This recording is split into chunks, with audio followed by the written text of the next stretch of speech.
Après 5 heures de route pour l'anniversaire de mon père, je suis accueilli par ses ordres et un avertissement, la petite amie de ton frère, sera là dans 20 minutes. Ne gâche pas ça pour nous. Quand elle arrive, nos regards se croisent. Un silence stupéfait s'installe, elle réalise que sa carrière repose entièrement sur mes épaules. Mon nom est Camille. J'ai 32 ans et je vis à Lyon, où les montagnes semblent garder des secrets et où l'air vous fait gagner chaque souffle. Je dirige la division de bio-ingénierie dans un centre de recherche privé. Un de ces endroits qui n'achètent pas de panneaux publicitaires parce que le travail est la publicité. J'ai un doctorat, une équipe de 30 personnes et un brevet lié à une matrice de régénération cellulaire évaluée à environ 60 millions d'euros sur le papier. Le genre de chiffre qui fait que les gens vous traitent de visionnaire s'ils vous aiment et de dangereux s'ils ne vous aiment pas. Ma famille ne sait rien de tout cela. Pour eux, je suis la fille qui a quitté une vraie carrière, la sœur qui n'a pas pu gérer la pression.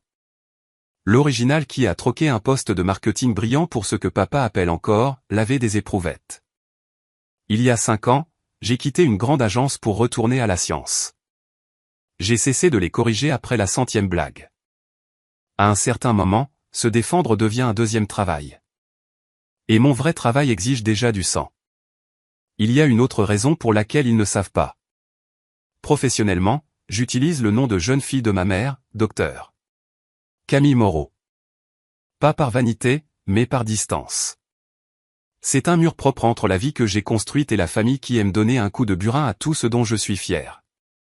Cherchez le nom de famille de papa et vous trouverez les récompenses de relations publiques de mon frère et le profil LinkedIn vieillissant de papa. Cherchez davantage et vous trouverez mes articles, mes conférences, le chemin de travail minutieux qui m'a coûté des années de sommeil, d'amitié et de douceur. Mon frère, Frédéric, a 29 ans. C'est l'enfant chéri, le titre préféré de la famille. Il travaille dans les relations publiques, la gestion de crise, le façonnage de réputation, transformant les désordres des autres en récits impeccables. Il est doué pour ça. Il est aussi doué pour s'assurer que nos parents le voient toujours comme le fils et moi comme l'ombre. 2 mois avant le 55e anniversaire de papa, mes avocats sont entrés dans mon bureau avec le genre de visage que les gens arborent quand ils sont sur le point de vous annoncer que quelqu'un que vous aimez est à l'hôpital. Ils avaient signalé qu'une société pharmaceutique concurrente se préparait à lancer une percée qui ressemblait trop étroitement à mes travaux d'essais cliniques fermés pour être une coïncidence. Au début, je voulais croire à la découverte parallèle, à l'idée que la science peut arriver à la même porte par différentes rues. Puis j'ai vu le dossier de prélancement, la même géométrie de treillis, les mêmes ratios de liaison peptidique, même la note d'instabilité de phase précoce que nous avions corrigée plus tard. Ce n'était pas de l'inspiration, c'était du vol. La chercheuse principale citée sur le projet était Amélie Dubois. Au cours des 6 semaines suivantes, Amélie m'a envoyé des emails encore et encore à mon adresse professionnelle. Pas Camille, la fille, mais Dr Moreau. Les messages ont commencé formels, puis se sont effilochés en panique comme un tissu sous la flamme. Dr Moreau, je demande une réunion dès que possible. Dr Moreau, s'il vous plaît. C'est urgent. Il y a des malentendus. Docteur Moreau, je vous supplie de ne pas déposer de plainte. Ma carrière sera finie. Les derniers étaient presque illisibles dans leur désespoir. Je ferai n'importe quoi. S'il vous plaît, je vais tout perdre. J'irai en prison. Je n'ai pas répondu. Pas parce que je suis froide, mais parce que je suis prudente. Quand quelqu'un vole votre travail, il ne mérite pas votre émotion. Il mérite votre dossier. Mes avocats ont bâti un dossier si précis qu'il aurait pu couper du verre. Des assignations discrètes, des accès journalisés, des métadonnées, le genre de preuve qui ne crie pas. Elle vous achève, c'est tout. Pendant que j'étais en réunion pour des injonctions, mon frère était dans notre discussion de groupe familial, s'adonnant à son passe-temps favori, être adoré. Il a envoyé un message, gros week-end, Chamonix, 55e anniversaire de papa. J'amène ma petite amie. C'est une scientifique. Genre, un vrai génie. Papa a répondu en 30 secondes. Ça, j'aime ça. L'ambition, pas les excuses. Maman a ajouté un emoji cœur comme si elle bénissait des fiançailles royales. Puis, ne sois pas bizarre, Camille. Fais un effort. Et puis mon frère a tapé le nom qui a fait tambouriner mon pouls à l'intérieur de mon poignet, Amélie. J'ai fixé l'écran. Un nom commun. Plein d'Amélie. Mais mon corps l'a reconnu quand même, comme il reconnaît une sirène avant que votre cerveau n'identifie le son. J'aurais pu rester à Lyon. J'aurais pu envoyer un refus poli et les laisser parler de moi comme d'un mythe.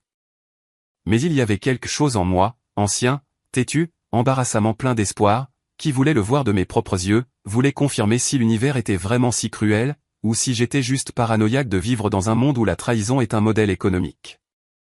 Alors j'ai conduit les 5 heures jusqu'à Chamonix, par des routes qui s'enroulaient comme des rubans autour des montagnes. La neige scintillait sur les bas-côtés. L'air se faisait plus rare. Mes pensées devenaient plus fortes.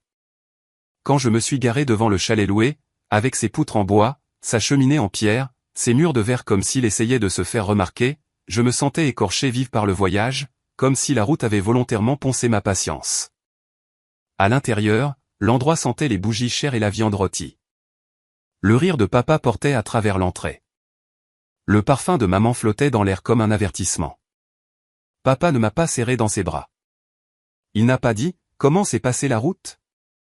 Il m'a regardé de haut en bas comme si j'étais arrivé dans le mauvais emballage. « Tu es en retard » a-t-il dit. J'ai vérifié l'heure. J'étais en avance. Puis il m'a poussé une pile d'assiettes dans les bras. De la porcelaine lourde, froide. Une attente intentionnelle. Le traiteur a livré la nourriture, a-t-il dit, mais les serveurs ne sont pas là, alors tu vas t'en charger. Il a posé un tablier noir sur les assiettes, le genre qu'on donne à quelqu'un qu'on n'a pas l'intention d'écouter. Mets-le, a-t-il dit. Tu as l'habitude de porter des blouses de laboratoire dans ton petit labo de toute façon. C'est la même chose. La petite amie de ton frère sera là dans 20 minutes. Ne gâche pas ça pour nous.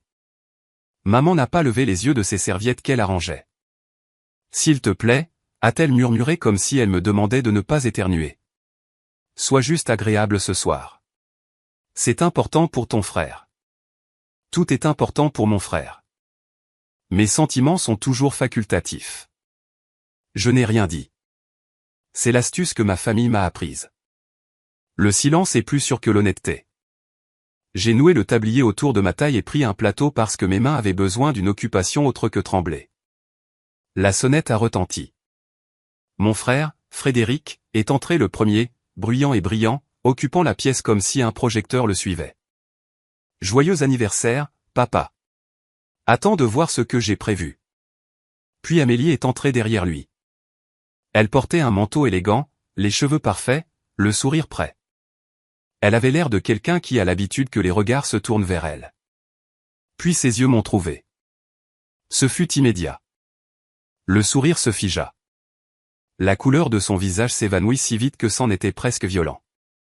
Son sac glissa de son épaule et tomba au sol avec un léger bruit sourd qui résonnait étrangement comme de la culpabilité. Mon frère se tourna, confus. « Chérie, ça va ?» L'altitude. Amélie déglutit. Sa gorge se noua comme si elle venait d'avaler du verre. « Ça va, dit-elle, mais sa voix était faible. Elle fixa mon tablier comme s'il s'agissait d'un piège, puis de nouveau mon visage et je la regardai être frappé de plein fouet par la réalisation. La femme à qui elle avait envoyé des emails, supplié, négocié, se tenait devant elle, tenant du champagne. Papa serra l'épaule de mon frère. « Amélie, tonna-t-il, ravi. Bienvenue. Il nous dit que tu vas révolutionner la médecine. » Les yeux d'Amélie papillonnèrent vers moi. Elle força un sourire qui n'atteignait pas ses yeux. « C'est gentil, » parvint-elle à dire. Maman leva enfin les yeux, le regard brillant. « Si fière de toi, » dit-elle à mon frère comme si je n'étais pas là.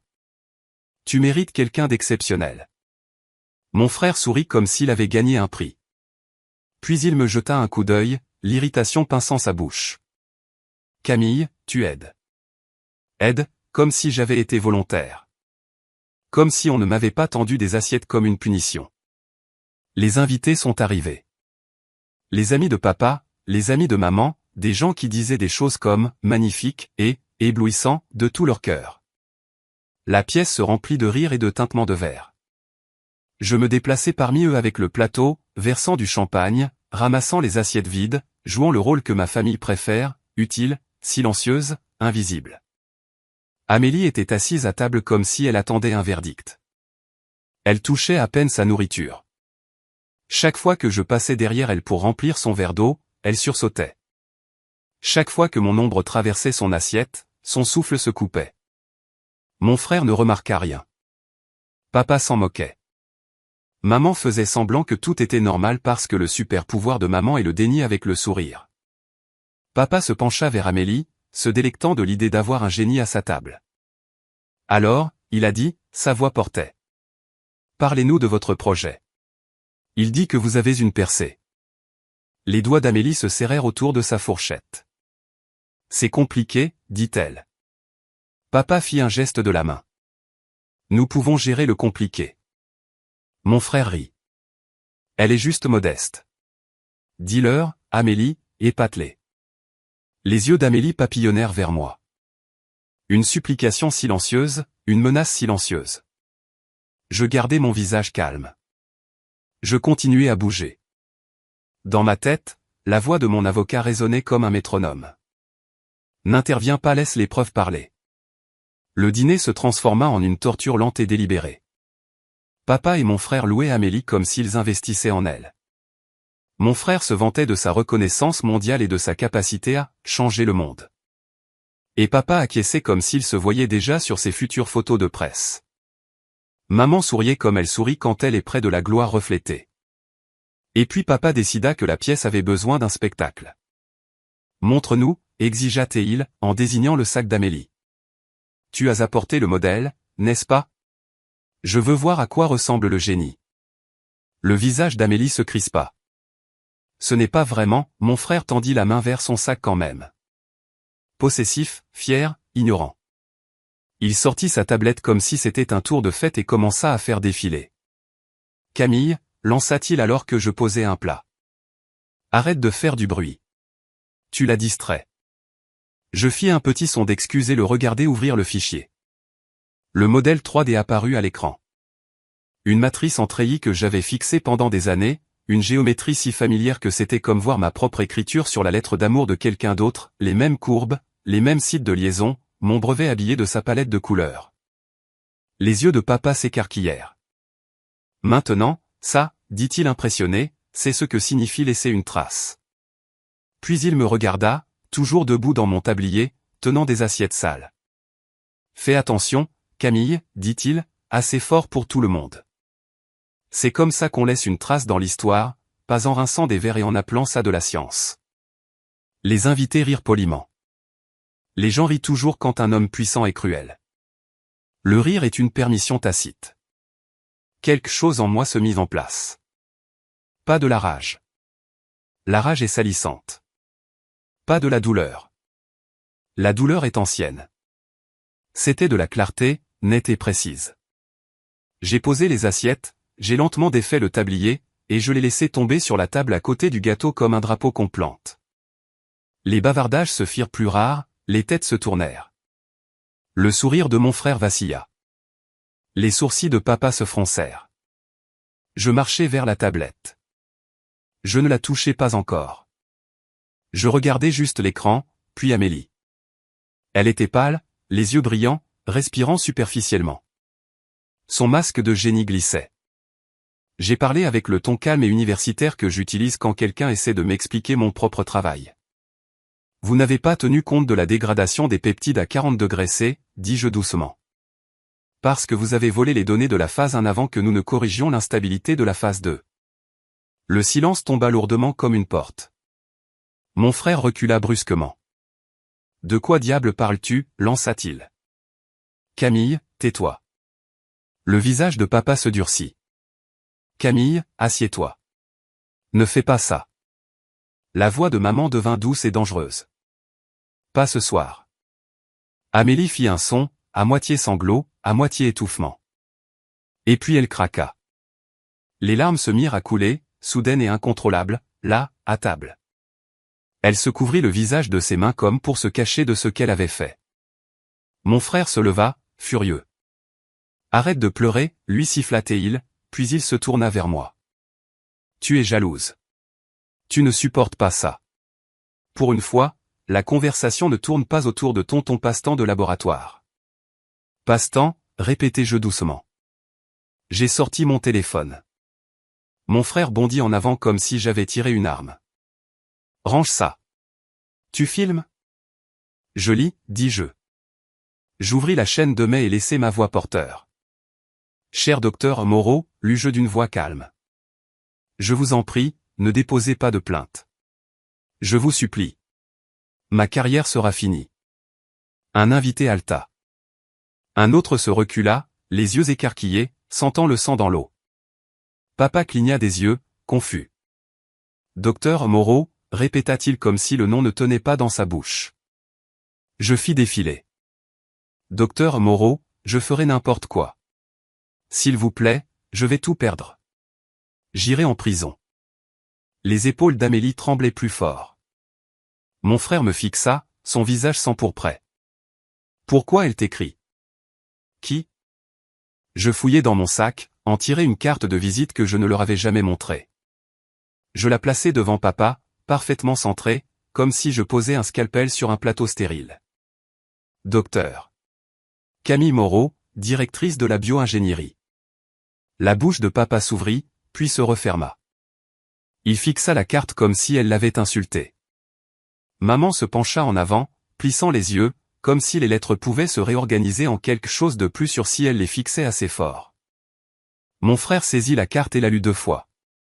Sa voix était faible. Ce n'est pas toi. C'est moi, dis-je. C'est moi depuis des années.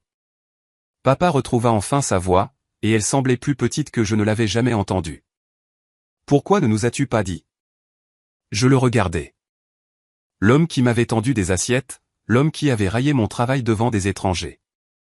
L'homme qui voulait soudainement le crédit d'une fille qu'il avait traitée comme du personnel.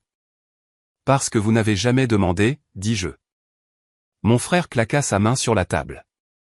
Tu dis qu'Amélie t'a volé, demanda-t-il. Qu'est-ce qu'elle est? Une criminelle? Amélie leva la tête, les yeux égarés, le maquillage coulé. Non, s'étouffa T.L. J'ai cru pouvoir arranger ça. J'ai essayé. Je n'ai pas élevé la voix. Je n'en avais pas besoin. Mes avocats ont déposé une plainte de 25 millions d'euros ce matin, dis-je. Votre entreprise l'a reçue avant le déjeuner. Le souffle d'Amélie se coupa brusquement. Non, murmura-t-elle. Non, non. Papa se repoussa de la table, en colère maintenant parce que la colère est son seul outil. Le jour de mon anniversaire, aboya T.Il. Tu ferais ça, tu ruinerais cette soirée. Cette soirée, répétai-je, et mon sarcasme fit enfin surface, froid et éclatant. Tu veux dire la soirée où tu m'as fait porter un tablier et servir tes amis pour que tu puisses impressionner une voleuse? Le visage de mon frère se crispa. Tu fais ça pour me détruire, cracha T.Il. Tu toujours, non, dis-je. Et je laissai la suite de ma phrase atterrir avec une précision chirurgicale. Amélie a commencé à coucher avec toi il y a 1 mois parce qu'elle a appris mon vrai nom de famille. Elle pensait qu'en se rapprochant de toi, elle se rapprocherait de moi. Tu étais un levier, pas un amour. La pièce devint si silencieuse que j'entendais le feu crépiter. Mon frère se tourna lentement vers Amélie comme s'il craignait que le mouvement ne le brise. Est-ce vrai? Demanda-t-il, la voix soudainement petite. Amélie ouvrit la bouche. Rien n'en sortit.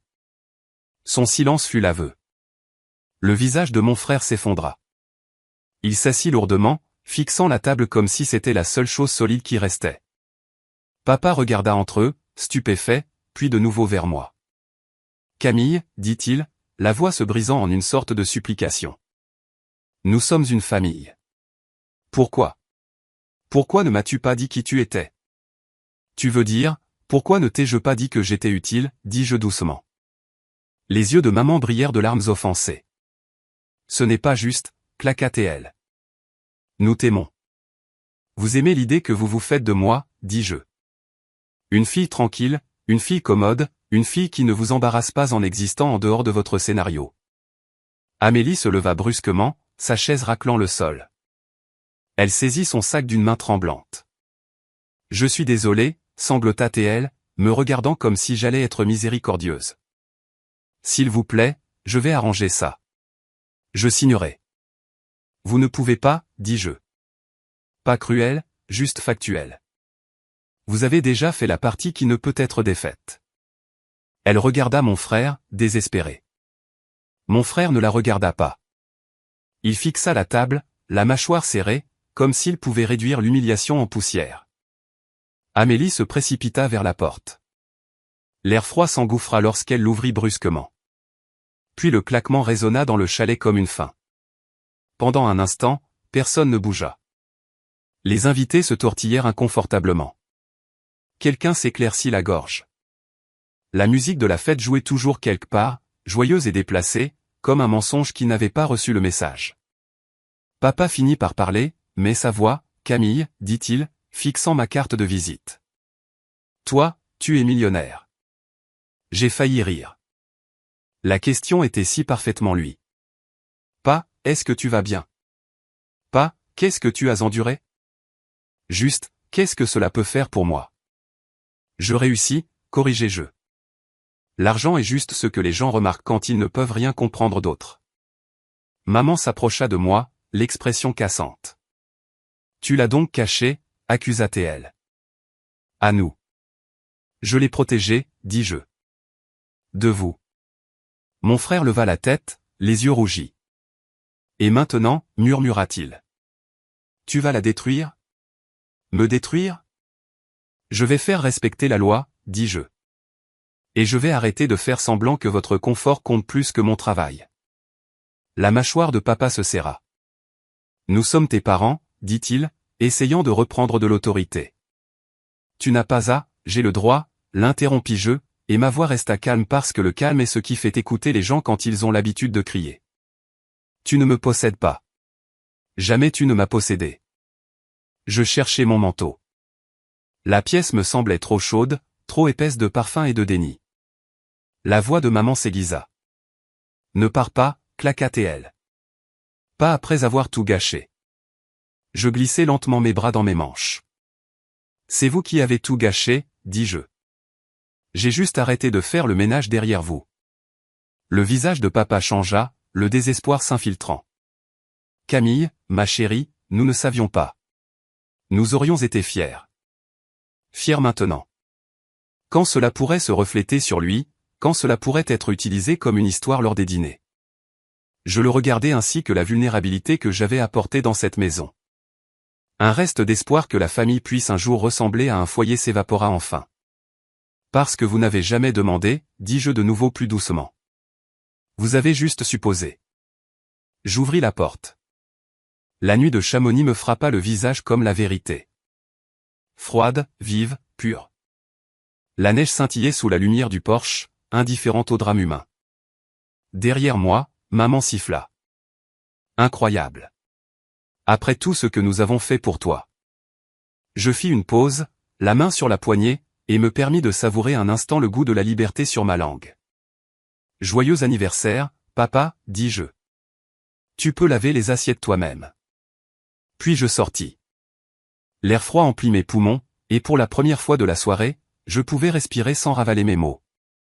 Je marchais vers ma voiture, mes bottes crissant sur la neige. À l'intérieur, les fenêtres du chalet brillaient chaleureusement, et des silhouettes s'agitaient derrière, des gens s'affairant à recoller les morceaux de la soirée, à réécrire l'histoire en quelque chose qui ne les ferait pas paraître cruels. Mon téléphone vibra alors que je me glissais sur le siège conducteur. Papa, maman, mon frère. L'écran s'illumina comme un battement de cœur implorant. Je ne répondis pas. Je démarrai le moteur. Les phares fendirent l'obscurité, traçant un chemin sur la route de montagne.